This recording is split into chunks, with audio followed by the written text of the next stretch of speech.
Welcome to Community Conversations. I'm your host, Steve Mantis, and today we have a special show for you in light of the provincial election that is now ongoing. We have the 5 candidates in the Thunder Bay Atkn riding coming onto the show. Each candidate will have 5 minutes.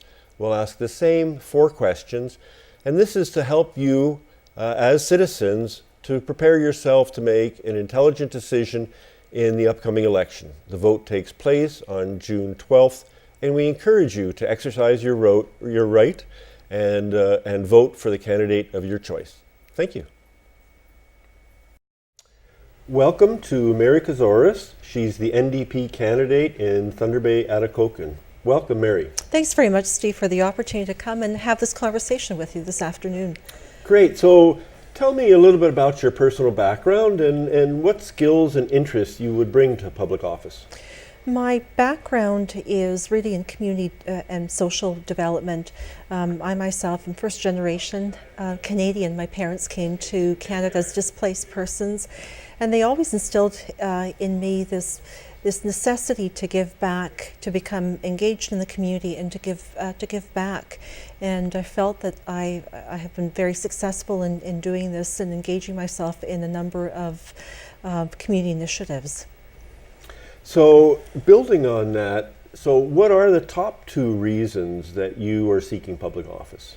I believe, Steve, that I can give back. I recognize the challenges and opportunities in our communities across northwestern Ontario, and in particular in our riding of Thunder Bay Atkn. And when I say challenges and opportunities, we face challenges every day, those from challenges in obtaining services, challenges in job creation, challenges in the ever ceasing issues of bank accounts that don't have the kind of money that we need to continue programs, and being fiscally responsible.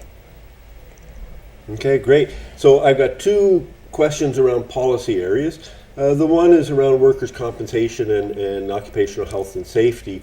We're seeing the costs for employers for workers' compensation going down, and we're seeing the fatalities are going up, and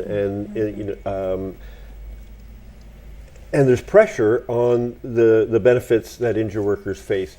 What would your government do to try to rectify and bring balance to that situation? Steve, this is an area where I'm shocked when I speak with injured workers and when I attend community events, but more importantly when I hear from people at the doorstep who are injured workers. Just what's happening around the lack of workplace training, and that's certainly an initiative that the NDP is looking at. If you don't provide appropriate workplace training, it begins there. And the fact that we are letting employers get away with virtually murder, as we have seen in our own community in the past couple of years, especially the death, unnecessary death and injury of so many people.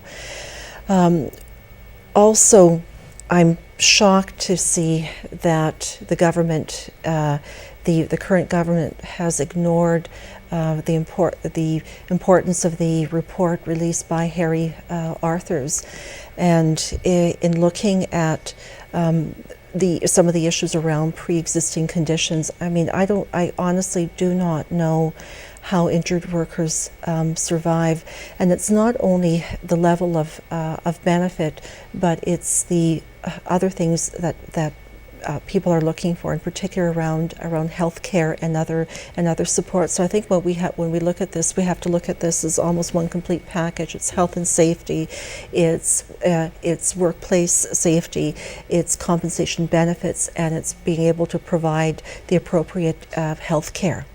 And of course the advocacy for injured workers, which we don't have. One last question, we have about a minute left. Our economy in Northwest Ontario has been based a lot in our natural resources. Mm-hmm. How can we have sustainable development in terms of harvesting our natural resources? This is certainly a challenge that came before us and will continue to come with respect to the management of resources. But I certainly know that in terms of the NDP platform and policies, it's one where we want to ensure that the resources that are, for example, whether it be mineral resources, that they're not only mined but processed in Ontario. Well, Mary, thank you very much for joining me today. We're quickly running out of time. It's been a real pleasure, and I wish you good luck in the upcoming election. Thank you for the opportunity, Steve. It's wonderful to have a conversation with you. Great. Thank Have a you. good day. Thank you.